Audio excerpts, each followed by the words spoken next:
નીલમ મિસ્ત્રી અને મારી channel my kitchen સિક્રેટ્સમાં તમારું સ્વાગત છે. આજે આપણે બનાવતા શીખીશું પનીર ટિક્કા. આ ખૂબ જ ઝડપી બની જાય છે, ખૂબ જ ટેસ્ટી બને છે અને સાથે સાથે ખૂબ જ હેલ્ધી છે. તો આવી જાઓ મારી સાથે મારા કિચનમાં. આપણે જોઈ લઈએ તેના માટે આપણે પહેલાં શું કરીશું.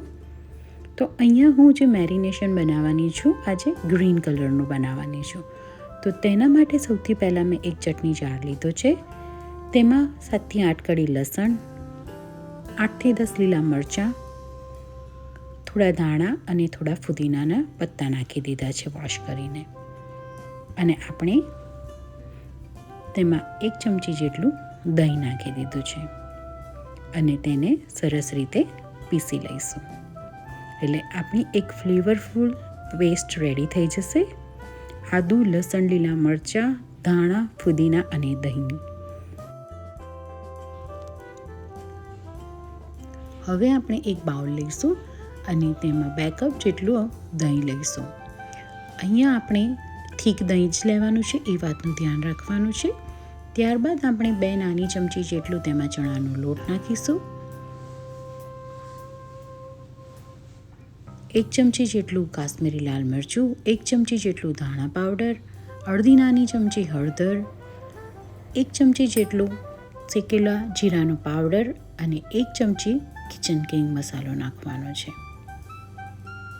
અને ત્યારબાદ 1 ચમચી જેટલી કસૂરી મેથી નાખીશું. કસૂરી મેથીથી આનો ટેસ્ટ ખૂબ જ સરસ આવશે, જરૂરથી નાખજો.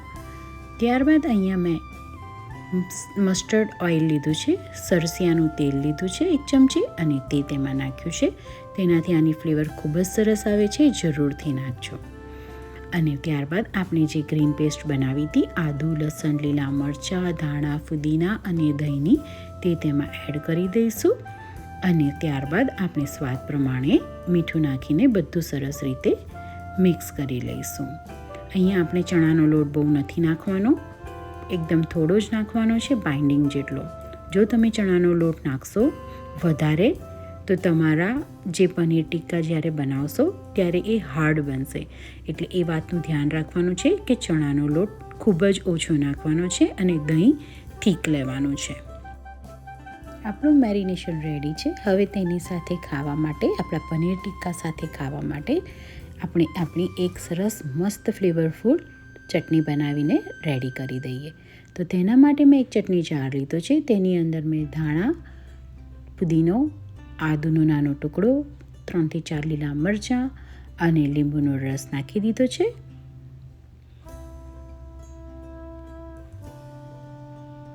ત્યારબાદ મેં અડધી ચમચી જેટલું જીરું નાખ્યું છે. સ્વાદ પ્રમાણે મીઠું નાખ્યું છે. અને થોડું પાણી નાખીને આપણે તેને સરસ રીતે ગ્રાઇન્ડ કરી દઈશું.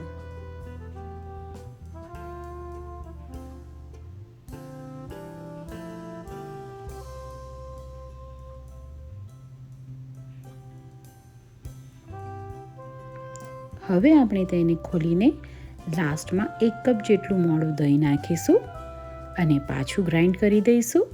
એટલે આપણી મસ્ત પનીર ટિક્કા સાથે ખાવા માટેની ટેસ્ટી ચટણી રેડી થઈ ગઈ. તમે જોઈ શકો છો કેટલી સરસ દેખાઈ રહી છે. તમે આમાં દહીંનું પ્રમાણ વધારે તમારા ટેસ્ટ પ્રમાણે નાખી શકો છો અને ઓછું પણ કરી શકો છો. હવે આપણું મેરિનેશન પણ રેડી છે, આપણી ચટણી પણ રેડી છે. તો હવે આપણા વેજીટેબલ્સને રેડી કરી દઈએ. તો અહીંયા મેં મશરૂમ લીધા છે, તેને બરાબર પહેલાં વોશ કર્યા હતા. નીચેનો ભાગ કાઢીને આવી રીતે ઉપરની સ્કિન કાઢીને એને સરખી રીતે સાફ કરી દીધા છે.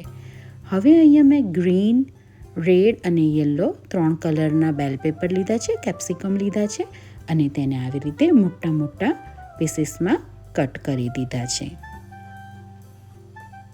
તમે અહીંયા તમારી ચોઈસના કોઈ પણ વેજીટેબલ્સ લઈ શકો છો. વેજીટેબલ્સના પ્રમાણમાં વધઘટ પણ કરી શકો છો. તમને જે વેજીટેબલ્સ ભાવે તે તમે આમાં યુઝ કરી શકો છો.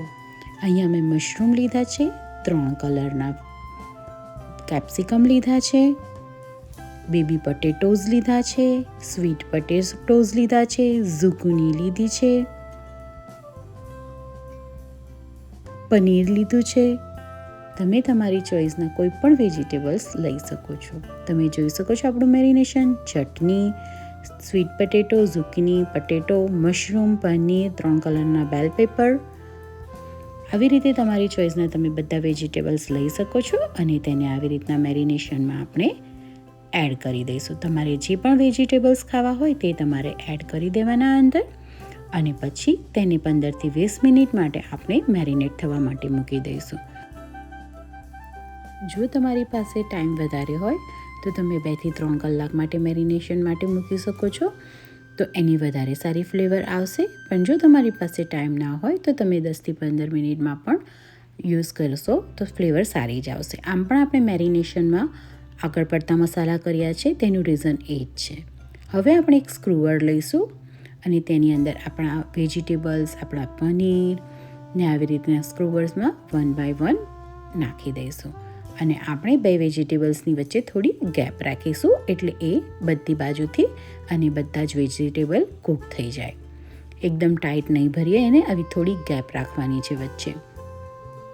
આવી રીતે આપણે આપણા બધા જ સ્ક્રૂવર્સને ભરી દઈશું અને તેને તમે તમારા તંદૂરમાં કે પોર્ટેબલ જે બાર્બેક્યુ આવે છે તેમાં તમે શેકી શકો છો. અને જો તમારી પાસે તંદૂર કે બાર્બેક્યુ ના હોય તો તમે આને ઘરમાં જે આપણી પાસે તવી હોય છે જેની ઉપર આપણે રોટલી બનાવીએ છીએ તેમાં પણ મૂકીને બનાવી શકો છો. તો તમે જોઈ શકો છો આપણું સ્ક્રૂવર ભરાઈને રેડી થઈ ગયું છે. આપણે બધા સ્ક્રૂવર્સને રેડી કરીશું.